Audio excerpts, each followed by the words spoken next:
Sipurei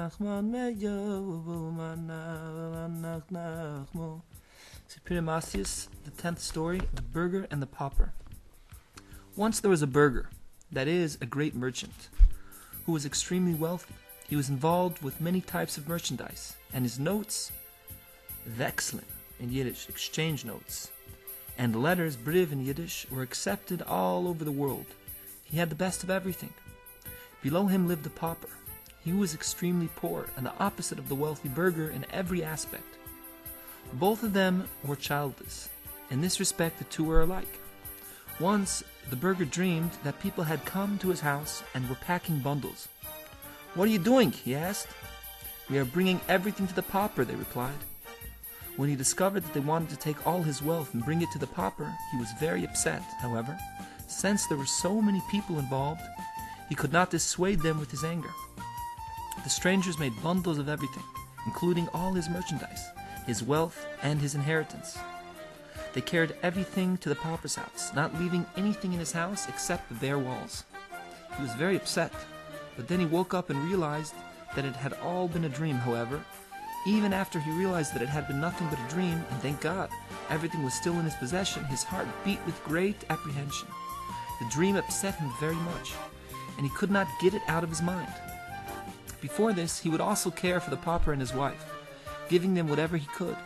Now, after the dream, he began giving them even more care than before. However, whenever the poor man or his wife came to his house, his expression would change, and, recalling the dream, he would be very frightened. The pauper and his wife were frequent visitors of his, and would go into him often. Once the pauper's wife came to him, and he gave her his gift.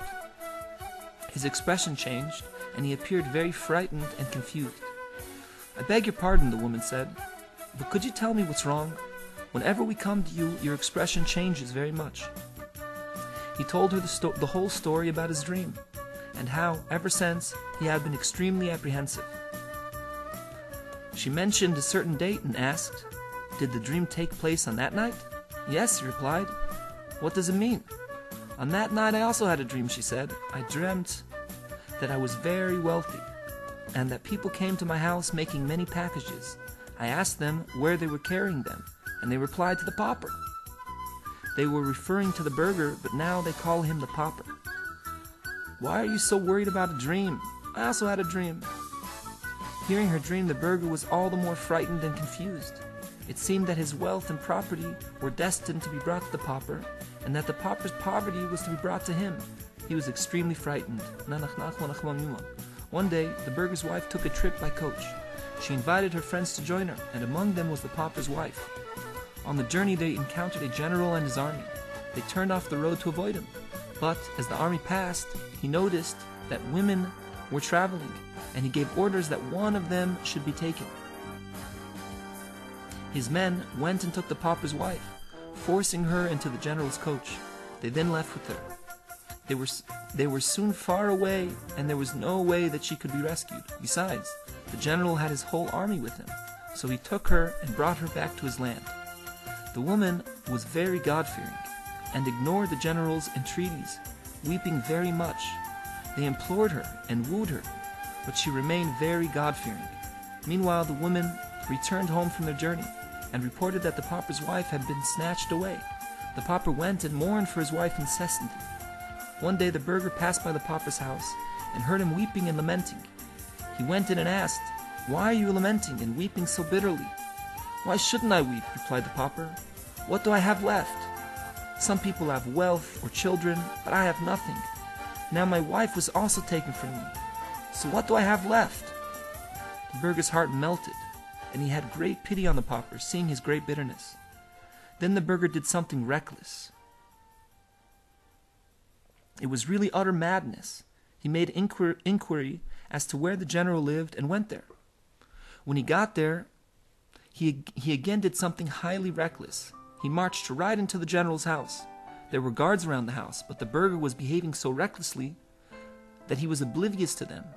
He was in such a state of recklessness that he did not pay any attention to the guards. When they saw a person approaching them in such a wild manner, the guards were also confused and frightened. They were too confused to understand how he had arrived there. Almost in panic, the guards did not challenge. And he was able to pass through all the guards until he got into the general's house where the pauper's wife was lying. He went over to her and woke her up. "Come," he said. When she saw him, she was confused and frightened. "Come with me immediately," he urged her. She went with him, and again they passed all the guards until they were outside. Only then did he realize what he had done.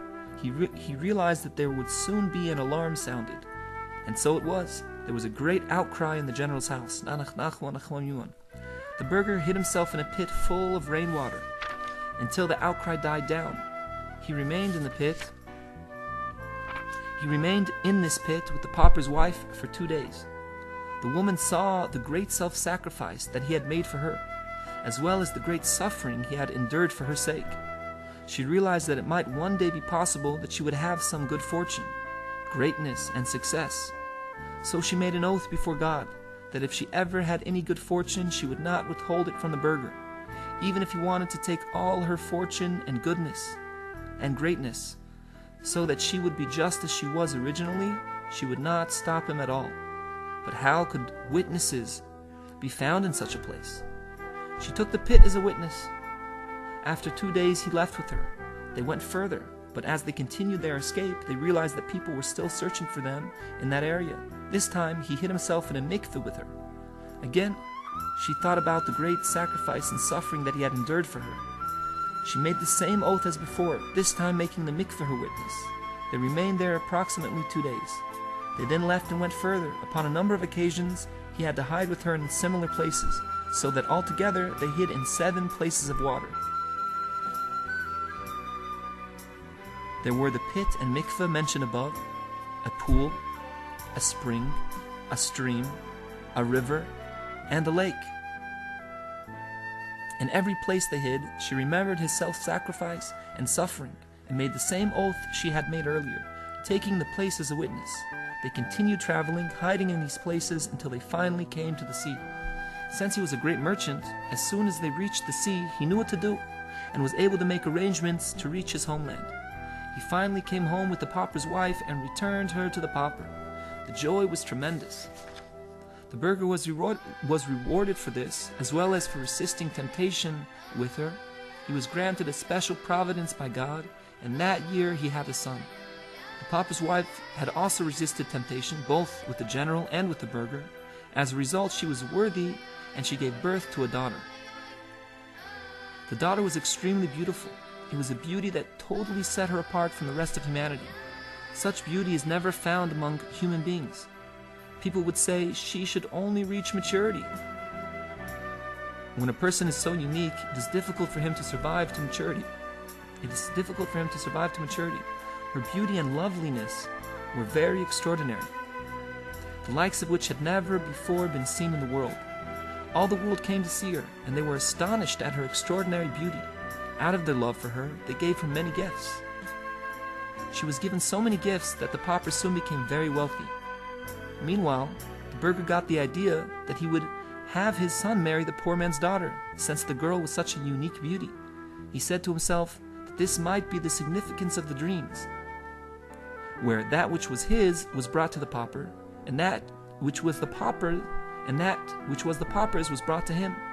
The dream might mean that they should make a match between their children, and as a result, what was theirs would be exchanged. One day, when the pauper's wife visited him, he told her of his idea, and that their children marry each other. He suggested that through such a match, the dreams might come true. "I have also thought about this," she replied, but I could never be so bold as to propose such a match to you.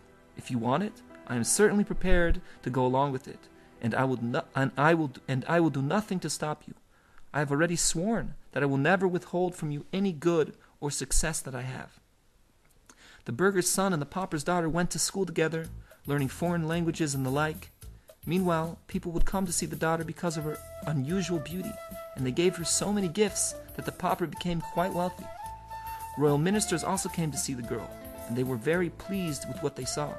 They realized that her beauty was unique and extraordinary, beyond normal human bounds. Then some of the ministers got the idea of making a match with the pauper. Ministers who had sons very much wanted their sons to marry her. However, it would not be proper for them to marry someone of such low station. They therefore made an effort to raise the pauper's status. They arranged for the pauper to get an appointment in the emperor's service as a lieutenant. They then worked to have him promoted, and he quickly rose from one rank to the next until he became a general. At this point, the ministers proposed matches to him, but it was difficult for him to decide, since many were rushing to propose matches, and many had worked to secure his promotions. Besides, he could not make a match with them, since he had already promised his daughter to the burgher. Once the pauper became a general, his success continued. The emperor sent him to lead battles, and he was constantly victorious. He was promoted still higher, and his success continued. Then the emperor died. All the citizens decided that the pauper should be the new emperor. When the ministers met, they all agreed that he would be the emperor.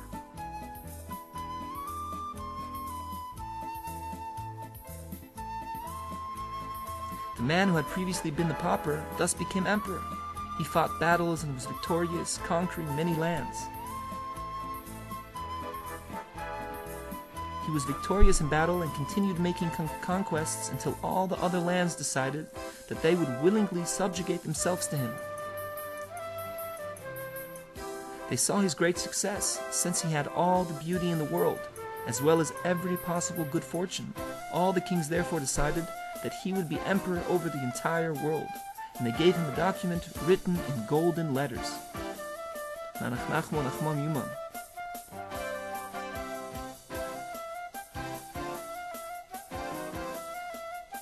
Emperor, the word used here is Caesar, emperor, and the lieutenant is prapirchik.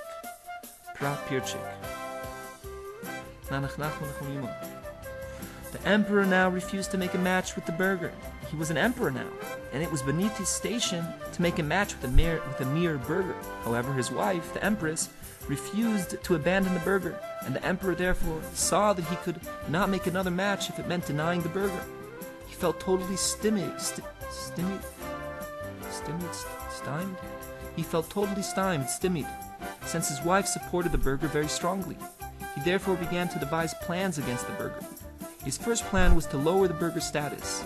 He carried out these plans, as if it were not through him that the burgher suffered losses. A world emperor certainly has this power.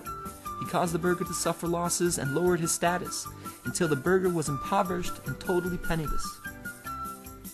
Nevertheless, the empress continued to support the burgher.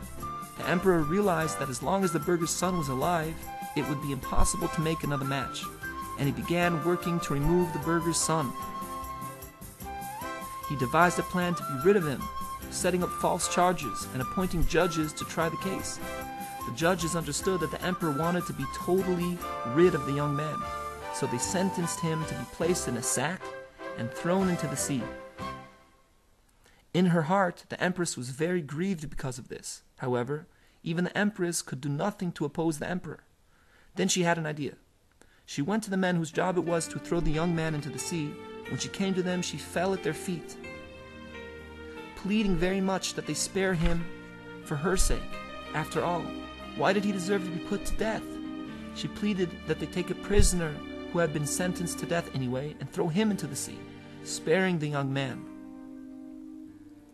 Her pleading was effective, and they swore to her that they would spare him. They threw another man into the sea and spared the burgher's son. "Get away from here," they told him, and he went. The boy was quite intelligent already, so he went on his way. Before this had happened, the empress summoned her daughter. "My daughter," she said, "you must realize that this burgher's son is your destined bridegroom." She then told her daughter her entire story. "The burgher risked his life for me, and was with me together in 7 places. I swore to God that I would never withhold my good from him, and took these 7 places as my witness. These were the pit, the mikveh, and the other places mentioned earlier. Now, you are all my good, my fortune, and my success. Certainly, you belong to him, and his son shall be your husband. But because of his pride, your father wants to kill him for no reason. I have already made an effort to save him, and I have been successful. But you must realize that he is your true bridegroom, and you must never agree to marry anyone else." The daughter accepted her mother's words because she also feared heaven. She replied that she would certainly abide by her mother's words. The daughter then sent a letter to the burgher's son. who was still in prison at the time. She wrote that she considered herself promised to him, and that he was her destined bridegroom. She sent him a fragment of a map, drawing on it all the places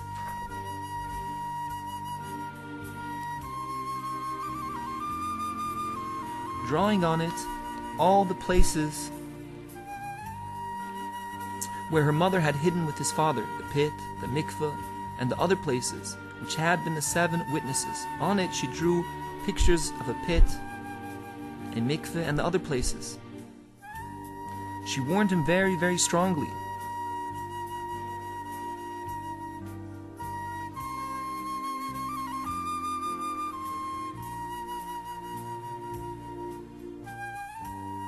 She warned him very, very strongly that he should be very, very careful to keep this letter. Then she signed her name at the bottom.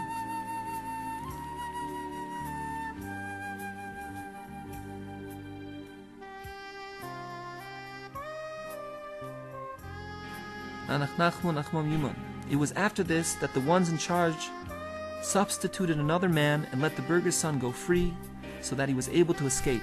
The young man traveled until he reached the sea, where he embarked on a ship and set out to sea.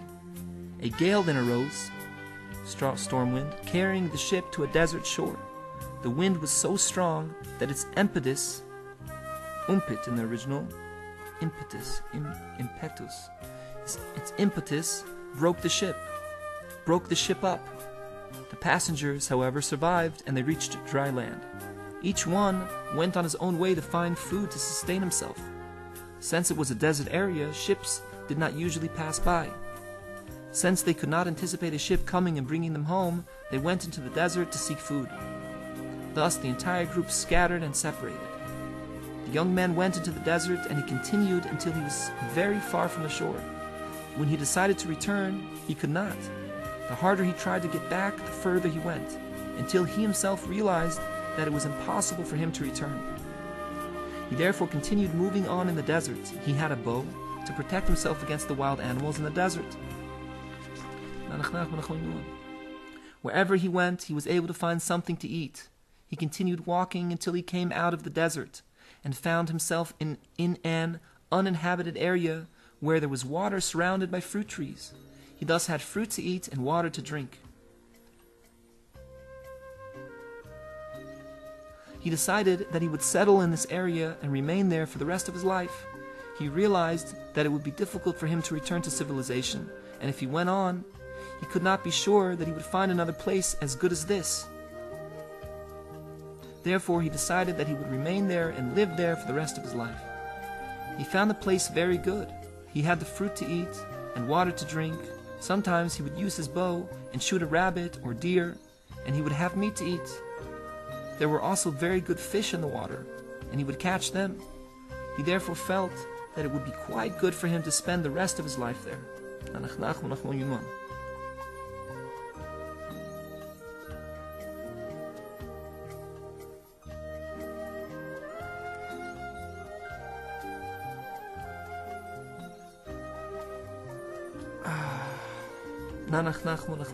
Meanwhile, the emperor assumed that the sentence had been carried out against the burgher's son, and that he was totally rid of him and could now make a match for his daughter. He therefore began to discuss matches with various kings. The emperor established an appropriate estate for his daughter, and she remained there. While she was there, she took the daughters of noblemen to be her companions. She would play musical instruments and engage in similar pastimes, as was the custom. Whenever a match was proposed to her, she would respond that she would not discuss any match unless the suitor came to her in person. She was very expert in the art of lyrics. She skillfully arranged a place where her suitors could come. He would then stand facing her and recite his lyrics. These consisted of love poems, such as the words of passion that a person in love uses towards his beloved. Kings would come to court her. They would go to the place, and each one would recite his poem.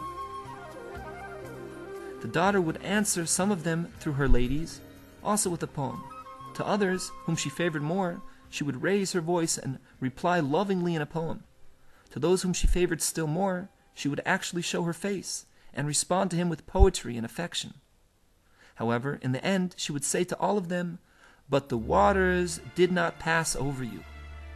No one understood what she meant by this.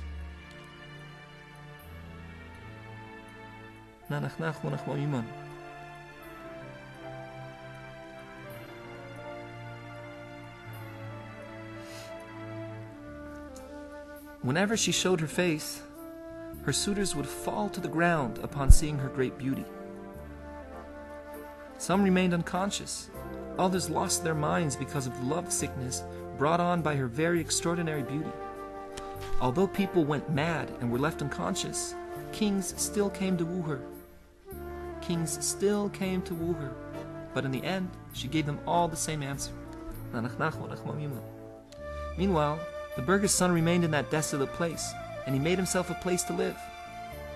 He dwelled there, and he was also able to play music. He was skilled in the art of lyrics. He looked for trees out of which musical instruments could be made, and he made himself instruments. Out of the veins of wild animals he made the strings. Thus, he was able to play and sing to himself. He would take the letter that the emperor's daughter had sent him, and he would sing and play his instruments. He would remember all that happened to him, how his father had been a burgher, and how he had arrived here. He took the letter and made a mark on the tree. He took the letter and made a mark on a tree. There, inside the tree, he hollowed out a place and hid the letter.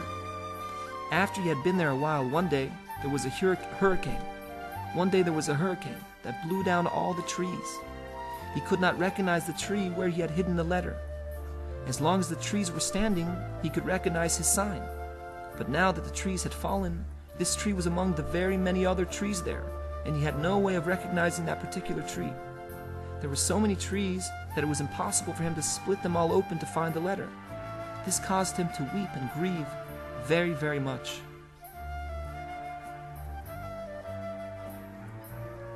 He realized that the situation had become very difficult for him, and that if he remained there, his great anguish would cause him to go mad. He decided that no matter what happened to him, he would have to move on. He would have to move on. If he did not, he would be in danger because of his great grief. Taking some meat and fruit, he set off. Clearly marking the place that he had left, he continued until he reached a civilized area. "What land is this?" he asked. When they replied, he asked if they had ever heard of the world emperor. When they answered that they had, he asked if they had heard about his beautiful daughter. They said that they had, but it was impossible to marry her. He decided that it would be impossible for him to travel there, so he went to the king of that land and poured out his heart to him. He told him that he was her true bridegroom, and that because of him, she did not want to marry anyone else. Since it was impossible for him to go there in person, he was giving the king all the signs she had provided him, that is, the 7 waters she had described. He asked that the king go there and woo her, and that the king should pay him for this information. The king realized that he was telling the truth, since it would be impossible to make up a story like this, and the idea pleased him. However, he decided that if he brought the princess here and the young man was also still here, it would not turn out very well. He did not have the heart to kill the young man, since it would amount to killing him for doing a favor. Therefore, he decided to send the burgher's son 200 miles away. The son was very upset by this turn of events, since he had been exiled for doing the king a favor. So he went to another king and told him the same story. He related the signs to the second king and also added an additional detail. He told the king that he should make haste and set out immediately, so that he would get there before the first king. But even if this king did not get there first, he still would have a more compelling sign than the other. The second king had the same thought as the first, and he also sent the son 200 miles away. He was very upset, so he went to a third king, and he gave this king signs that were clearer than the others. The first king immediately set out on the journey, and came to the place where the emperor's daughter was. He composed a lyric, and skillfully included in it all the 7 places that had served as witnesses. However, the rules of lyrics led him to speak of the places in a different order than the story really happened. He came to the place set aside for wooers, and recited his lyric. When the emperor's daughter heard the mention of these places, she was very surprised. She was positive that this was her destined husband. However, she still had some questions, since the places were not in correct order. But she decided that he had to change the order to make the poem rhyme. And she made up her mind that he must be the one. She wrote to him that she agreed to marry him. There was great joy and a great shout because she had found her destined one. Plans were made for the wedding. Meanwhile, the second king arrived in a hurry. When he was told that she had already agreed to marry another, he said that he still had something to tell her that would affect the entire situation. He got to her and recited his poem.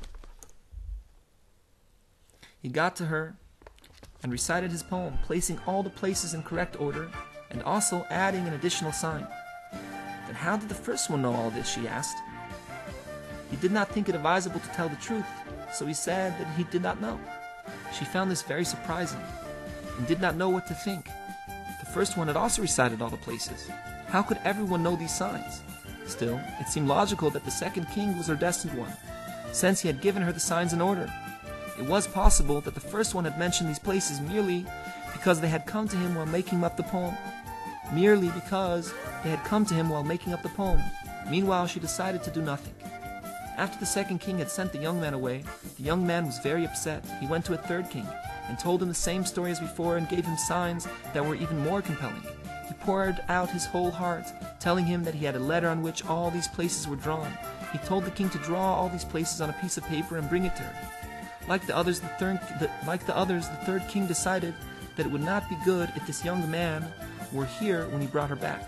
He therefore had the young man sent 200 miles away. The third king also rushed off to claim the beautiful princess. When he arrived, he was told that 2 other suitors had come earlier. He said that he would try anyway, since he had something that would change the situation. The people did not know why she wanted these kings more than the others. The third king recited his lyric with even more obvious signs. Then he showed her his picture with all the places. She was very confused.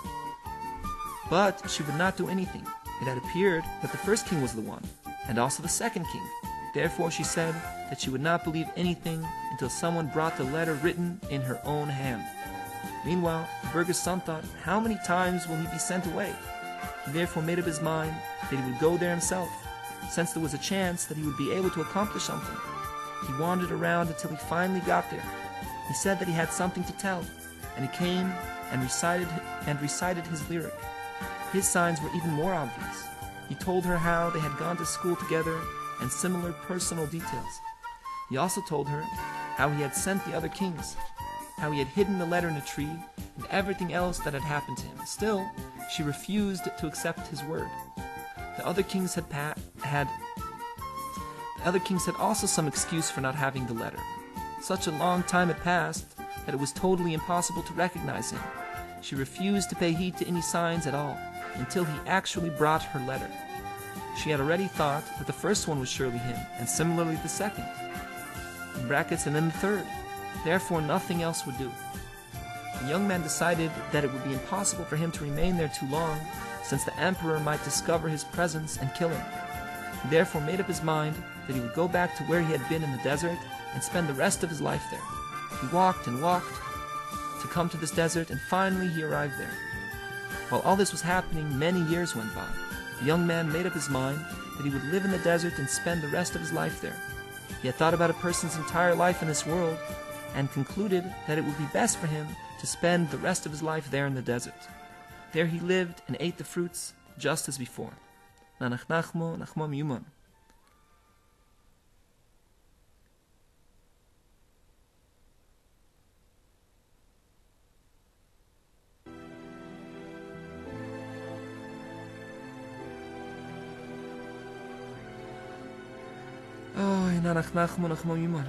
Meanwhile, on the sea there was a pirate. He had heard that such a beautiful woman existed and got the idea to take her prisoner. He himself could not do anything with her because he was a eunuch. However, he felt that if he could kidnap her, he could sell her to a king for a huge sum of money. He began to set a plan in motion. The pirate was a person who normally took risks. He would now take a gamble. If he was successful, he would win. And if not, what would he lose? Like all pirates, he was a gambler. Mufker in the original. Mufker. Literally, he made himself public. The pirate went and bought a huge amount of merchandise. He also made golden birds, and they were made with such great skill that they actually appeared to be alive. He also made golden stalks, upon which the birds stood. This itself was remarkable. Although the birds were quite large, they were able to stand on the stalks without the stalks breaking. He also made mechanisms so that the birds appeared to sing. One clicked its tongue, geknackt his tongue. One chirped, geschwinschtet, and one sang. It was skillfully arranged that men would be in the room on the ship behind the birds, and they would manipulate invisible wires with great skill so that the birds would appear to be singing on their own.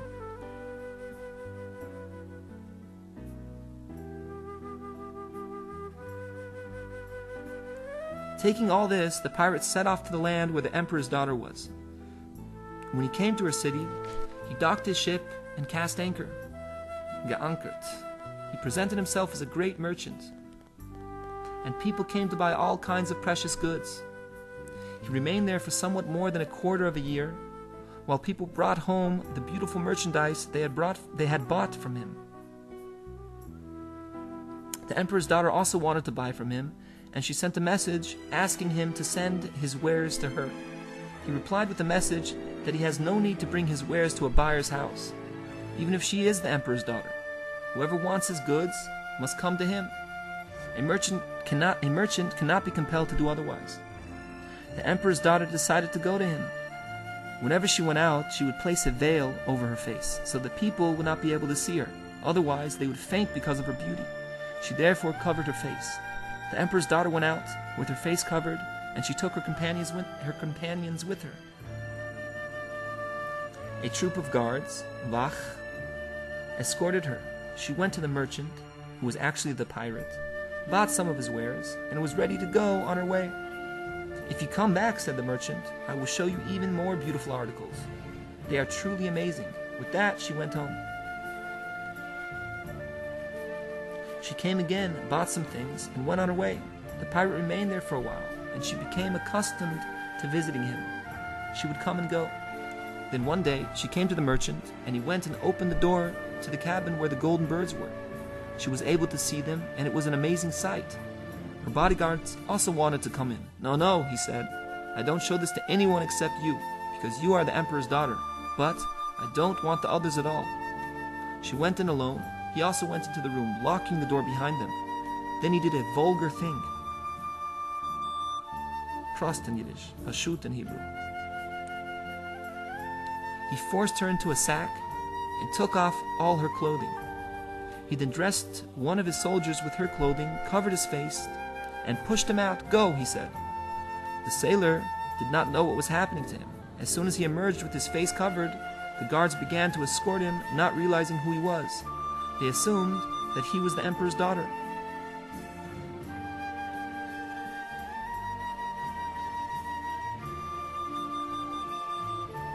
The sailor went along with the troop which was accompanying him, not realizing where he was until he came to the emperor's daughter's room. When he then uncovered his face, they realized that he was a sailor. There was a great uproar. They slapped him in the face very hard and threw him out, realizing that he was ignorant and not responsible for what had happened. Having captured the emperor's daughter, the pirate knew for certain that he would be pursued. He left the ship and hid himself together with her in a pit full of rainwater until the outcry would subside. He ordered his sailors to cut anchor and flee immediately, since they would certainly be pursued. They would surely not fire at the ship, since it would be assumed that the emperor's daughter was on board. "Therefore flee immediately," he said. "If they catch you, they catch you. What will happen?" Like all pirates, they were not concerned with their own welfare. It happened as he predicted. There was a great outcry, and the emperor's men immediately set out after the ship. But they did not find the princess there. He had hidden himself along with the princess in a pit of rainwater, and they remained there. He threatened her so that she should not cry out, so that people would hear her. "I have risked my life to capture you," he said. Now that you are in my hands, if I lose my life, it is not worth anything. Now that you are in my hands, if I lose my life, it is not worth anything anyway. If I lose you now, I will not be able to capture you again, and my life won't be worth living. Therefore, as soon as you scream out, I will immediately strangle you. It does not matter what will happen to me, since I do not consider my life worth anything.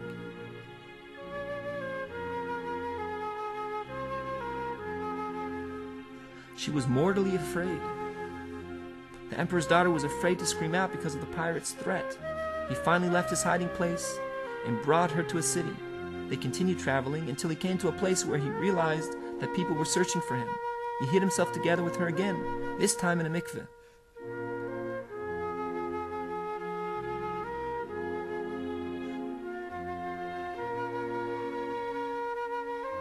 They continued traveling, and they had to hide in other places until they had hidden in all 7 places in which the burgher had hidden with the princess's mother.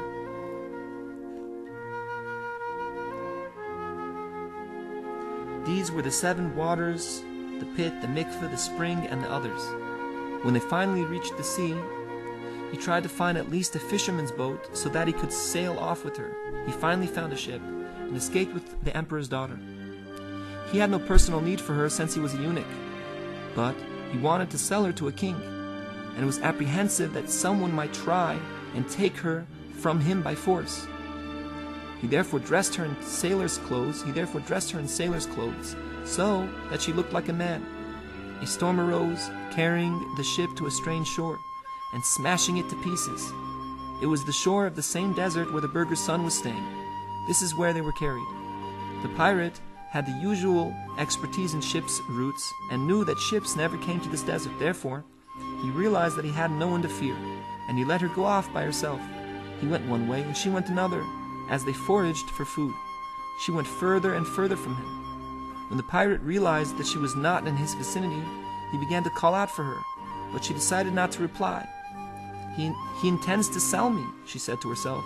Why should I answer him? If he finds me again, I will say that I did not hear him. Since he intends to sell me, he can't kill me in any case.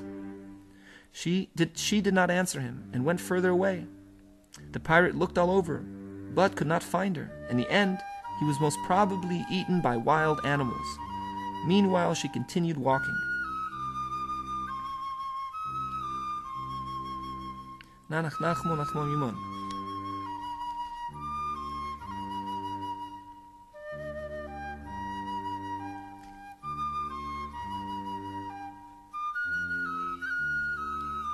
Earlier by pirate, it says he's called a gazlan, a thief, rather than a ritzeach, a murderer.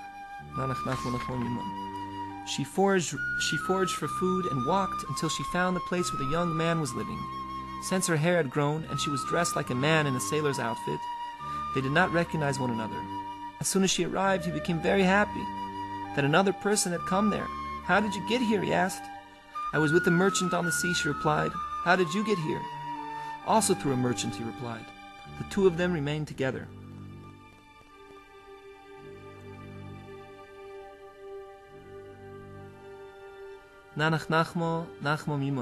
After the emperor's daughter was taken, the empress mourned and grieved bitterly for her daughter. She berated the emperor, since, as a result of his pride, he had lost the young man, and now he had lost their daughter. She was all our fortune and success, she said. Now we have lost her. What do I have left now? She continued berating him very harshly. The emperor also grieved very much for the loss of his daughter. When the empress berated him and troubled him so much, it brought about arguments and strife between them. She said so many evil things to him and angered him so much that he decided to banish her. He appointed judges, and they sentenced her to be banished. She was thus exiled. Soon after this, the emperor fought a battle and was defeated. He blamed it on an error made by one of his generals and exiled him. The next war that the emperor fought also ended in defeat, and the general was also exiled. A number of generals were thus banished. The citizens realized that he was behaving in a bizarre fashion. First, he had exiled the empress, and now the generals. They decided to reverse the situation, recalling the empress and exiling the emperor. The empress could rule the land. This was accomplished The emperor was exiled, and the empress was given the throne to rule the land. The empress immediately sent messengers to have the burgher and his wife restored. She brought them into her palace. Before, by grief bitterly, literally, she hit her head against the wall.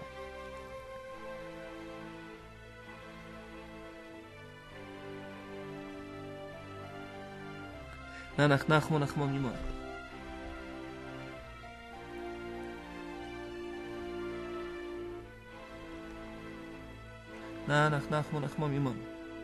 the emperor was exiled, he asked those who were taking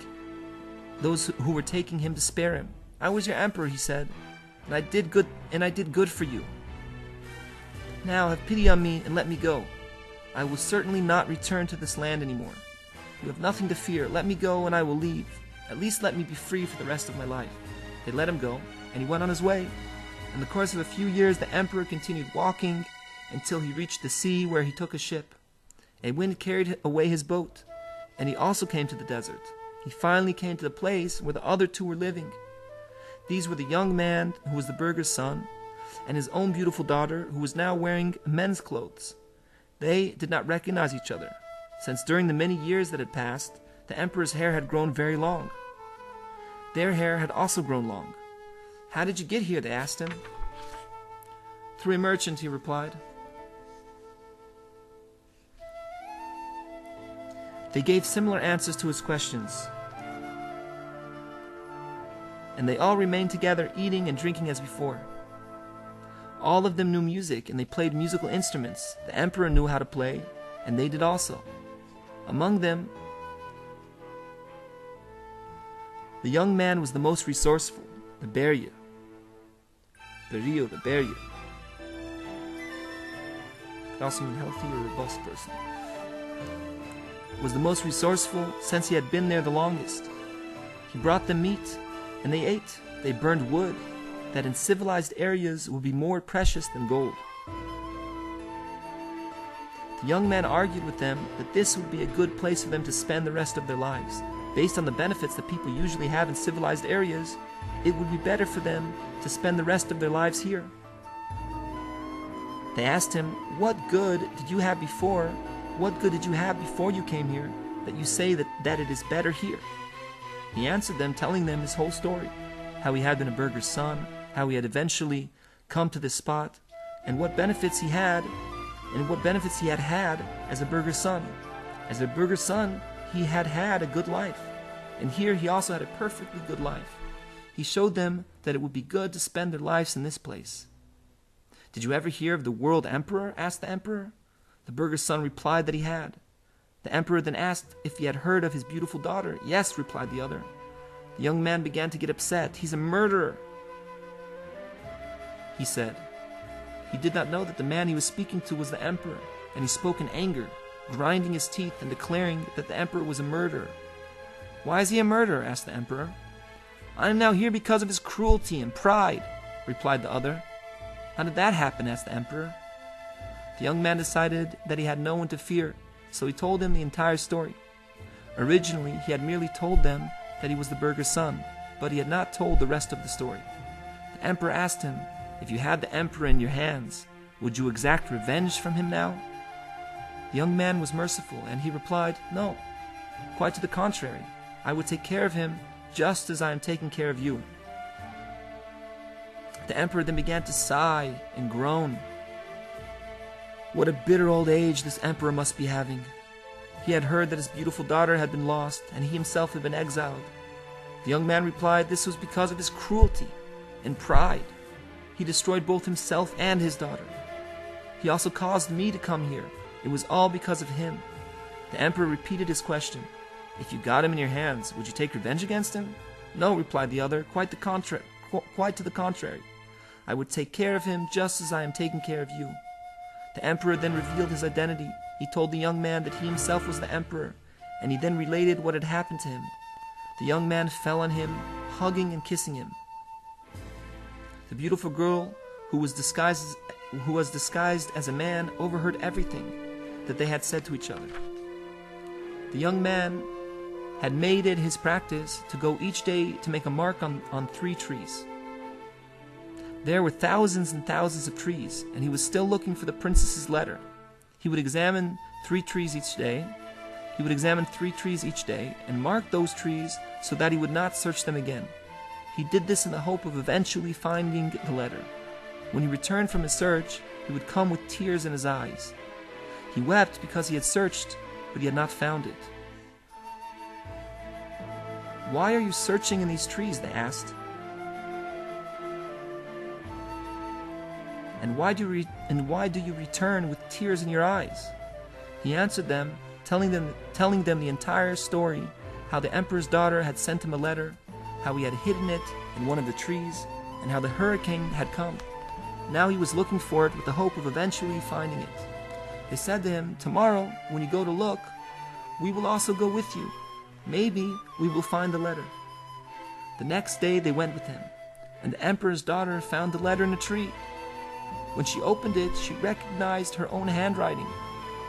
She thought about the situation.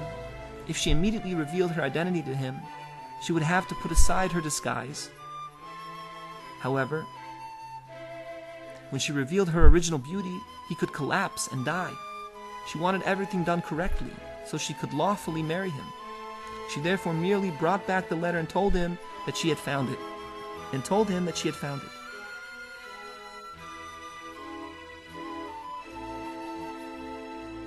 He immediately fell unconscious. They revived him and nursed him back to health. And they were all very happy. But the young man said, "What use do I have for the letter?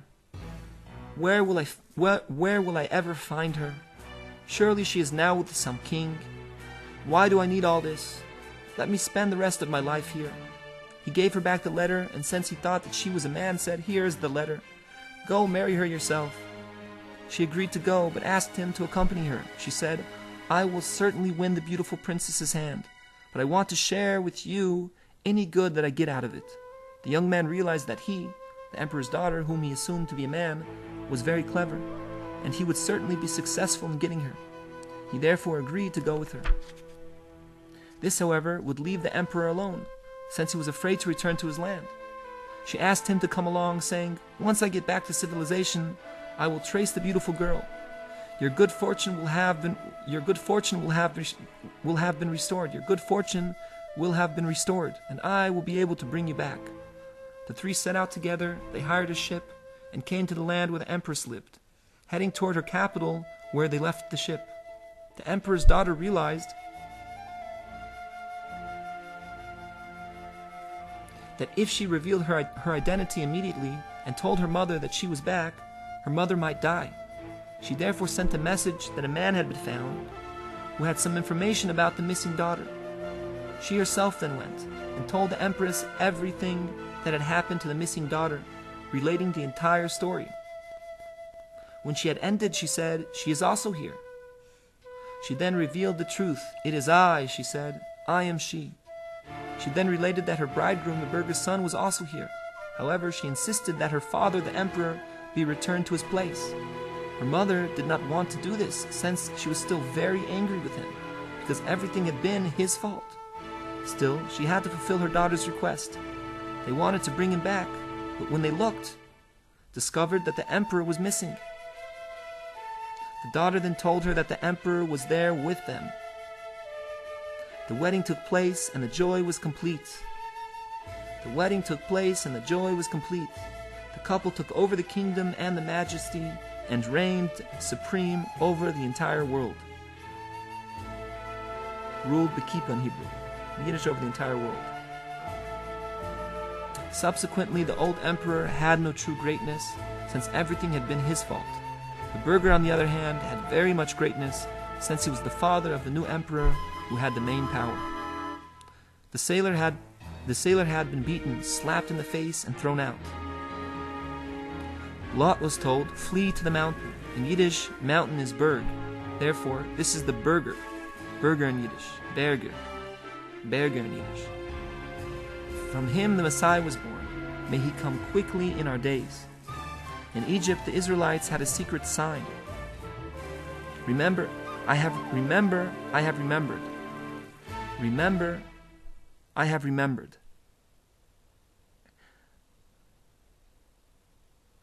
Pukoid pukadati. Pukoid pukadati. Remember, I have remembered. The one who said these words would be the Redeemer. This is somewhat difficult to understand. If all the Israelites knew it, how could it be the sign? It was therefore probably known only by the elders. The final Redeemer also has certain signs.